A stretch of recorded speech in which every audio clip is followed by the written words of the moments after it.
Yes, they can, because the work I did with the reindeer herders, I lived with them in the wintertime and then summertime. And so I was analyzing site formation processes involved with what they're doing on a daily basis, both in the winter and then in the summer.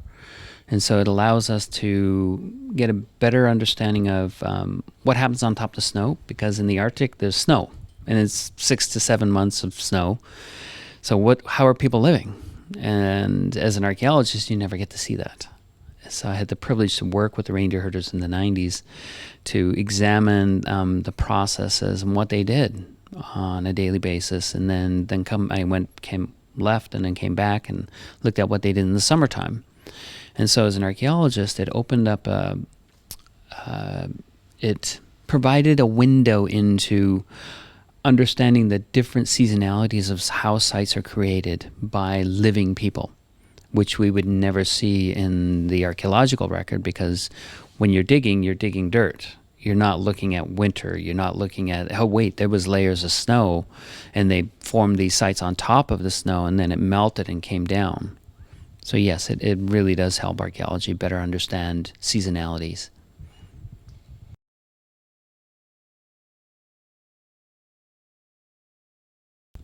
I would assume that in the past, when people lived, we were living year round, and in the wintertime, they have to do things on top of the snow. And so why can't we start to use this as an example to say, okay, we don't know what really happened, but here's an example of people living today on top of the snow using, just thriving. What examples can we take from this research to say, okay, how do we know whether it was a winter campsite or a summer campsite? Were they migratory? Were they completely sedentary? And so it starts to ask more questions and gives us another idea of, gives us more ideas and more questions to ask, but also examples to think about seasonality.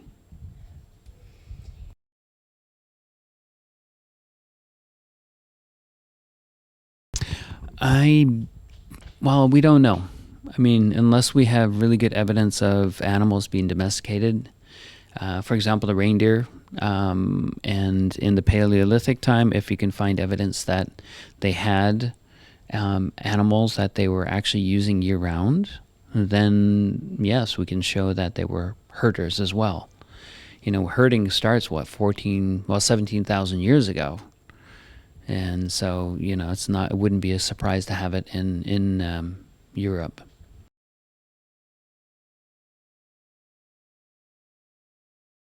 Is there a way to know? Yes, you can look at the changes in animal sizes. When you look at domesticated reindeer, for example, they're a little bit smaller than the undomesticated reindeer. And so that's one example. You can look at, I think, the number of animals you have in their sites. Are they one specific animal? And then is there variation? Is it consistent throughout the year? Is it winter to summer, summer to winter? So yeah, there's a lot of things you can look at to see if there is pastoral or herding. But I mean, there's a lot more questions we need to be asking and thinking about.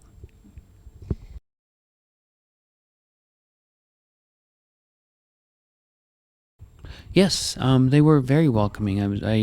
When I went there, originally I was only supposed to spend a week, because they have a lot of people who come in and they're like, okay, great, but we don't know if they can handle this, and also we don't know if we want to have to take care of somebody who doesn't know what they're doing.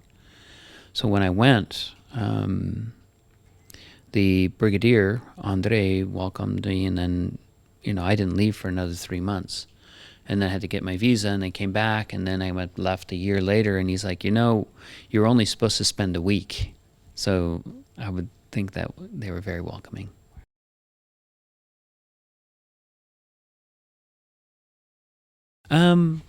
They were curious for a while, but then they're just like, oh, that's just Sava. He's taking pictures and drawing and writing and notes, and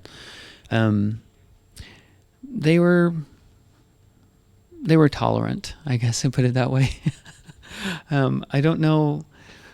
Let's see. The only person that actually really took real good interest was the leader, the president of the collective farm, because he was interested in seeing what kind of results and also what they can utilize for their own understanding of their history.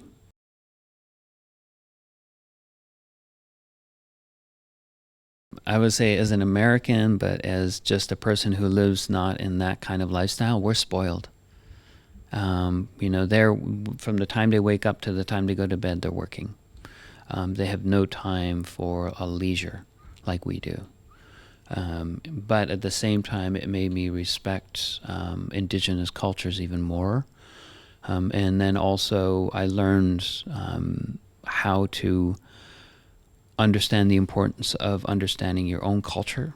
And I took that knowledge back to where I lived and worked in my tribe to promote language, promote traditional culture, promote awareness of and the uniqueness of all our cultures and the beauty of each culture.